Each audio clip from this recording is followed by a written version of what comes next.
Olá pessoal, sejam muito bem-vindos a esse vídeo. Para quem não me conhece, eu sou o Rogério Santos. E eu sou a Tatiana Coaraci. E hoje nós vamos falar sobre perícias, situações das perícias judiciais. Nosso público aqui nesse canal, a grande maioria são peritos, assistentes técnicos, engenheiros, profissionais da área de segurança, engenheiros de segurança, técnicos, tecnólogos, analistas, e é um assunto que com certeza diz respeito a todo esse nosso público, ok?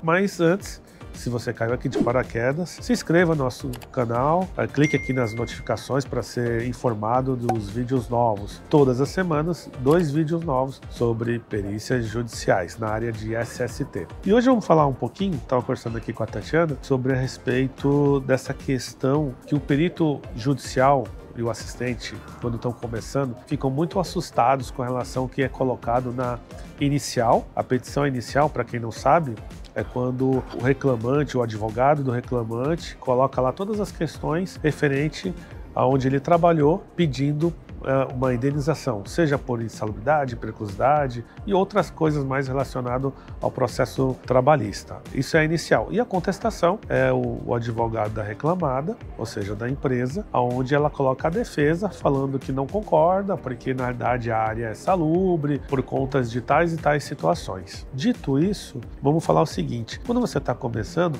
em muitos processos, o perito ele fica meio assim, assustado quando vê a inicial. E eu diria para você que é uma situação que você tem que ter muita tranquilidade, porque nem sempre o que está descrito é o que você realmente vai encontrar na área. É verdade que em muitas situações é bem parecido, mas em muitas outras situações é totalmente diferente o que você vai encontrar lá durante a diligência pericial. Eu vou dar um exemplo aqui, para até a Tatiana comentar, sobre uma questão, uma vez que eu fui numa empresa onde na inicial falava que existia câmeras frias, né, dentro da empresa, e que tinha insalubridade por conta do frio, por conta da umidade, por conta do ruído, né, que esses evaporadores fazem dessas câmeras grandes da centro de distribuição e tal. Só que, para minha surpresa, chegando lá no local, pergunto aonde que estão as câmeras e a reclamada fala: nesse endereço não tem. Não tem câmeras? Como assim não tem câmeras? Não tem, porque na verdade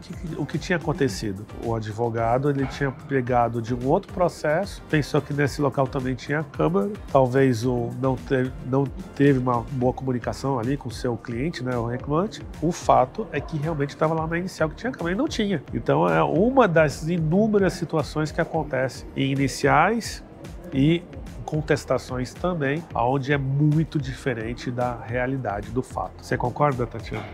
Eu concordo. Acho que esse exemplo que o Rogério deu ilustra bem assim, o dia a dia do que você passa para fazer a análise pericial lá da área do autor. Bom, a princípio, a inicial ela é construída com base no que o autor está falando lá para o seu advogado. O autor, ele conhece da sua atividade, mas muitas coisas que ele fala ali com relação à questão de insalubridade e periculosidade, ele não tem conhecimento técnico daquilo. Então ele fala por alto o que ele ouviu falar, o que ele acha que é para o advogado. E o advogado, por sua vez, também não é técnico na questão.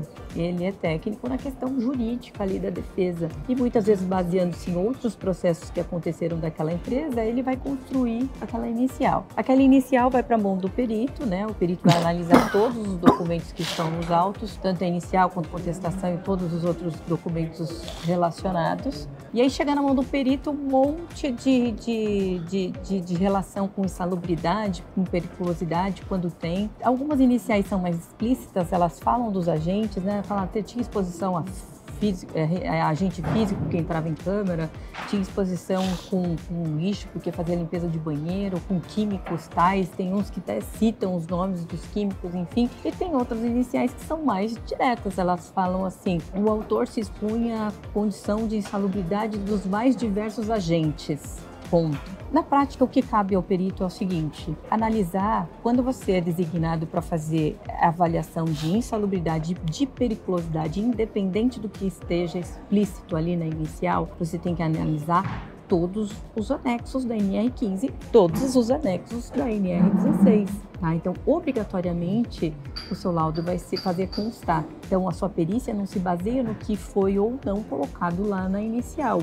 A inicial é um pontapé do advogado, mas cabe ao perito saber que, independente do que está escrito lá, analisar todos os anexos. E eu digo isso porque isso é uma dúvida, principalmente quando a gente está iniciando, né, na perícia, a gente fica em dúvida, será que eu analiso só o que está sendo pedido aqui na inicial, o que foi explicitado, e o que não foi explicitado eu não analiso? Não funciona assim. Esses são outros termos jurídicos que não podem ser confundidos com a análise da insalubridade da periculosidade. Então, em havendo o pedido, se avalia todos os anexos. Então, hoje a gente já não tem mais essa dúvida. Então, a inicial é só um nortezinho. Tem algumas iniciais que são assertivas, tá? Então elas indicam inclusive alguns produtos químicos, então já dá um norte ali para o perito de quais produtos havia, enfim, fica um pouquinho mais fácil de você fazer a investigação lá no local, uma vez que você não conhece o local muitas vezes, né? Principalmente se for a primeira vez. Eu lembro de outra situação, pessoal, indo novamente em encontro a essa nossa abertura desse vídeo, que realmente às vezes nem sempre, tanto a contestação, mas quanto a inicial, ela não reproduz exatamente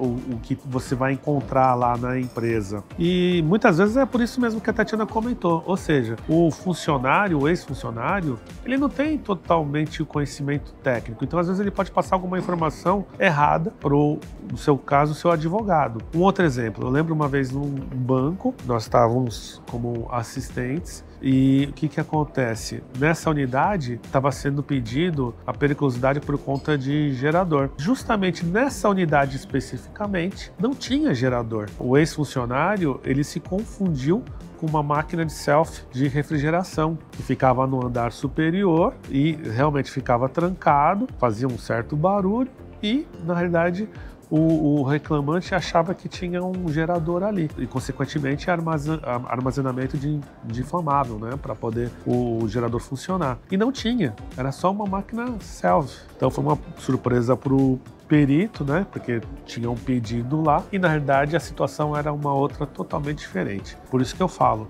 não se assuste ou não fique impressionado caso, na hora da sua perícia, as situações estejam bem diferentes do que está inicial e também bem diferente do que está na contestação. Pela parte da contestação, muitas vezes tem uma série de itens que foram colocados lá pela defesa, aonde, quando você faz realmente a perícia, você não encontra nenhum daqueles elementos que foram colocados nessa contestação. Cada perícia é uma perícia e você só vai ter certeza quando você verificar os fatos. E os fatos são através de uma boa vistoria, uma boa diligência pericial, onde você vai ir ponto a ponto, olhando os locais, tirando a dúvida, fazendo as entrevistas necessárias, né, com as pessoas, os envolvidos, para chegar na conclusão se tem sentido aquilo que foi colocado na inicial e se tem sentido ou não aquilo que foi colocado na contestação. E principalmente nos casos onde não se tem nenhum norte na inicial, como foi esse que eu citei, que o autor tem exposição, que geralmente tem isso também na inicial, né? O advogado coloca que o autor tem exposição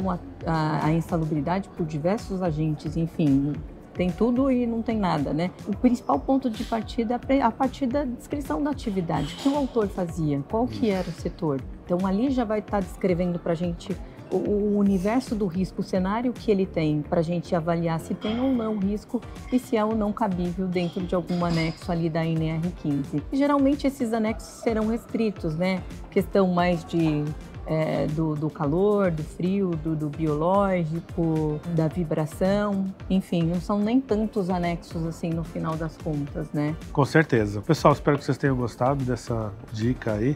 Não se assuste com a inicial e com a contestação. Às vezes você olha lá, tem tantos riscos, quando você vai ver, procurar, você não encontra, ou às vezes realmente tem, ao contrário, né, ao inverso, você vai ver que na contestação está falando que tem uma série de precauções e itens relacionados ao equipamento de proteção individual, coletivo, e quando você vai ver também não tem. Faça a sua análise friamente, tecnicamente, que você vai chegar, na verdade, consequentemente, o seu laudo vai estar transcrito e classificado através dos fatos durante o seu processo pericial. Nós ficamos por aqui e até a próxima dica. Tchau! Até o próximo vídeo, pessoal.